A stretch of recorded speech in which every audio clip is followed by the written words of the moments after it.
नमस्कार, मैं हूं जसपाल सिंह। आप देख रहे हैं जागरूकता न्यूज़। आज हम चर्चा करेंगे एचएमटी एक औद्योगिक संस्थान।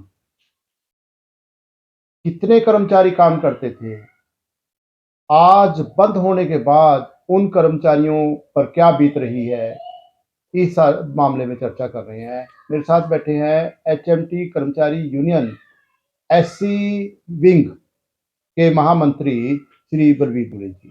जी, नमस्कार जी। नमस्कार जी। तो जो एक तरह से मेरे को आप ये बताइए कि जो एचएमटी की जो आपकी मतलब ये इंडस्ट्रियल यूनिट थी, कितने कर्मचारी काम करते थे इसमें?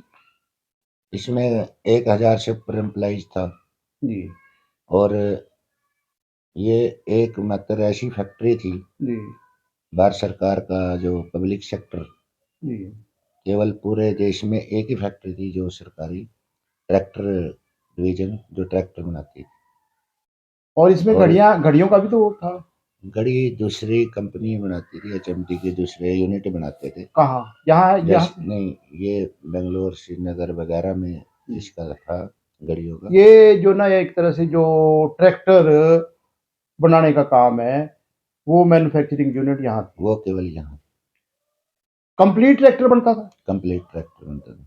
कंप्लीट ट्रैक्टर ट्रैक्टर का नाम इंटरनेशनल एचएमटी ट्रैक्टरी था। एचएमटी। उसके अंदर उसके वो थे 25/35/11 59/11 मॉडल्स थे ऐसे। एचएमटी के जो 25 बाई 25/11 25/22 25 35/11 11 35/22 35 बाई 59/11 59 11 65/11 65 11 ऐसे मॉडल्स थे। ये जो ट्रैक्टर यहाँ बनते थे, वो पूरे भारतवर्ष में यही एकमात्र यूनिट थी जो गवर्नमेंट की भारत सरकार की जो एक तरह से देख रेख में सार्वजनिक। चल रही थी।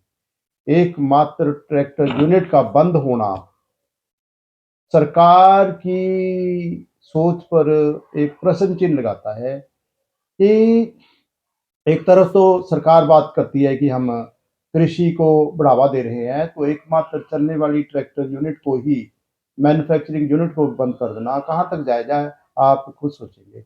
अब ये ट्रैक्टर मैन्युफैक्चरिंग के बारे में कहीं कुछ पता चल रहा है कि कहाँ बन रहा है सरकारी तौर पर? सरकारी तौर पर कोई भी ऐसी कंपनी नहीं है जो अभी ट्रैक्टर का निर्माण कर रही है। केवल ये यूनिट था और इसको सरकार ने 27/10/2016 को बंद कराया। उस वक्त इसमें 1000 से ज़्यादा एम्प्लॉय थे, जिनमें से 150 एम्प्लॉयज ने वीआरएस नहीं लिया और बाकी एम्प्लॉयज वीआरएस ले चुके थे, चाहे वो कर्मचारी थे चाहे अधिकारी थे। जिन्होंने वीआरएस लिया 150, ये कह रहे कि नहीं लिया, और तकरीबन 850 से ज़्यादा ने वीआरएस ले लिया। जो वीआरएस लिया है उनको पेंशनरी बेनिफिट्स वगैरह मिले हैं? पेंशनरी बेनिफिट केवल हमारे पीएफ के पैसे के ऊपर पेंशन है, अपना ही पैसा था। उसी के ऊपर सरकार ने पेंशन। कुछ दिया? नहीं, सरकार ने जो वीआरएस के लिए फंड प्रोवाइड किया था बस। बाकी जो लोगों की नौकरी ज़्यादा थी, इन्होंने 30-30 साल नौकरी कर ली, उनको लगभग 5 साल तक का बेनिफिट वीआरएस स्कीम में दिया था।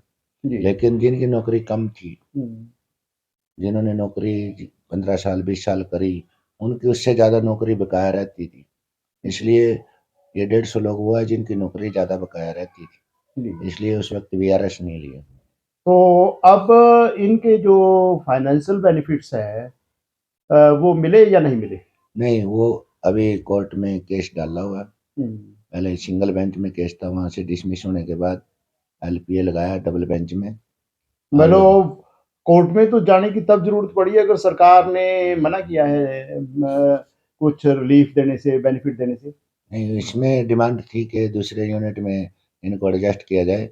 अभी भी मशीन टूल का एक डिवीजन अभी पिंजौर में भी चल रहा है, ना तो इन्होंने इसमें एडजस्ट किया ना दूसरे यूनिट, चाहे वो बेंगलोर में या दूसरी जगह, कहीं पर भी इन लोगों एम्प्लॉयज़ को एडजस्ट नहीं किया गया। तब इसलिए सरकार कोर्ट में किस पार्ट की थी? बीजेपी की सरकार थी तब भी, सन 2016।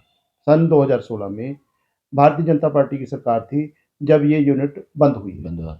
यहाँ से मेंबर पार्लियामेंट रतनलाल कटारिया जी, जी। उनसे भी कहा गया कि इन 150 लोगों का कोई समाधान करें, लेकिन नहीं हुआ आज तक। अभी तक नहीं हुआ। तो जो 150 कर्मचारियों की ये डिमांड है कि उनको कहीं न कहीं किसी न किसी यूनिट में उनसे काम लिया जाए। लेकिन अब उस बात को लेकर देखें तो 2016 से अब 6 साल बीत चुके हैं। अब 2022 हो चुका है, तो काफ़ी एम्प्लॉइज़ नियर अबाउट 58 या 58 से ऊपर होने जा रहे हैं। मैं तो 2016 की बात कर रहा हूँ। हाँ। 2016 में जो डिमांड है वो तो यही थी ना कि कर्मचारी ये चाहते थे कि उनसे काम लिया जाए। हाँ, उनको एडजस्ट करके दूसरी कंपनी में उनको जॉब दी जाए। तब उनकी उम्र कितनी थी? उनमें काफ़ी कम एम्प्लॉइज़ ऐसे थे जिनके मतलब अभी 7 साल, 8 साल, 10 साल, 15 साल, बल्कि 24 साल तक की नौकरी बकाया रहती है। 24 साल की नौकरी जिसकी बकाया, मतलब तकरीबन 34 साल के आसपास उम्र। बिल्कुल। 34 साल के एक कर्मचारी को तो हम युवा ही समझेंगे ना, मानेंगे। अगर 34 साल की उम्र का एक कर्मचारी आपके लिए यानी कि सरकार के लिए काम करने के लिए तैयार है, तो आप काम क्यों नहीं लिया? ये तो एक तरह से सरकार की कार्यशैली पर एक प्रश्न चिन्ह है। तो आज क्या डिमांड? अभी तो सरकार से ये डिमांड कर रहे हैं कि इन एम्प्लॉइज़ को भी कोई समस्या का समाधान करें, इनको जल्दी से जल्दी वीआरएस या अन्य बेनिफिट दे के इनका भी निपटारा किया जाए। जी। क्योंकि वैसे बात भी कोई गलत नहीं है। सही मायनों में सरकार ने जो वीआरएस है आप खुद ही दी है ना। अगर आप 850 से ज़्यादा कर्मचारियों को वीआरएस के तहत वित्तीय लाभ दे सकते हैं, फाइनेंशियल बेनिफिट दे सकते हैं, तो बाकी 150 अगर तब जन एक तरह से सपोज किसी का विरोध कर रहे थे, आज वो जरा वीआरएस के भी तहत मान लो आपकी बात मानने के लिए सरकार तैयार है। इसके सरकार की ये बात है, वो सरकार ने कुछ लोगों को वीआरएस दे दिया, इसके अंदर कुछ को नहीं दिया। वीआरएस की डिमांड बीच में भी की गई, लेकिन सरकार ने कोई सुनवाई नहीं करी उस वक्त भी। और उसके अंदर जबकि इनके पास सरकार ने जो फंड दिया था, वो फंड एचएमटी के पास अब भी फंड ऐसे ही पड़ा है। इनकी बैलेंस शीट में फंड शो है। अगर वो जो फंड है उसका यूज हो जाए, यूटिलाइजेशन हो जाए, तो 150 लोगों को इम्प्लॉय मतलब कि निपटारा हो इंसाफ सकता मिल है। जाएगा। बिल्कुल। एचएमटी मैनेजमेंट और अंबाला चुनाव क्षेत्र से लोकसभा सांसद रतनलाल कटारिया जी भारत सरकार के सभी मंत्रियों से जो नई तरह से एक गुजारिश है कि वो फंड पड़ा है, इसी मकसद के लिए है, तो उस पर सांप की तरह कुंडली मारकर बैठने का क्या औचित्य है? आप नाइंसाफी करने के लिए वाजिद क्यों हैं? ये जिद छोड़ दो। और जो नई तरह से जिन कर्मचारियों को 6 साल से कोर्ट कचहरी में भागना पड़ रहा है, सरकार भी दौड़ रही है, सरकार का खर्चा भी हो रहा है, टाइम भी लग रहा है, मानव संसाधनों का सही इस्तेमाल होना चाहिए, इस कारण इंसाफ होना चाहिए। और जो बाकी कर्मचारी हैं 150 के आसपास, उनको वीआरएस के जो फाइनेंशियल वित्तीय बेनिफिट्स मिलने चाहिए, दे दो। आप यानी कि भारत सरकार यानी कि मोदी सरकार इंसाफ पसंद सरकार है, तो ये साबित करने के लिए ये एक बड़ा प्रमाण होगा।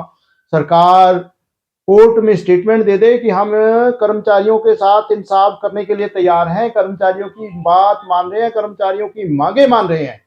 तो ये सरकार से एक निवेदन है, कर्मचारी यूनियन का भी, और मैं एक निष्पक्ष पत्रकार के तौर पर भी यही रिक्वेस्ट करूंगा कि ताकि जो एक तरह से साथ ये भी है कि ये मोदी सरकार की छवि भी अच्छी कर सकती है ये बात है।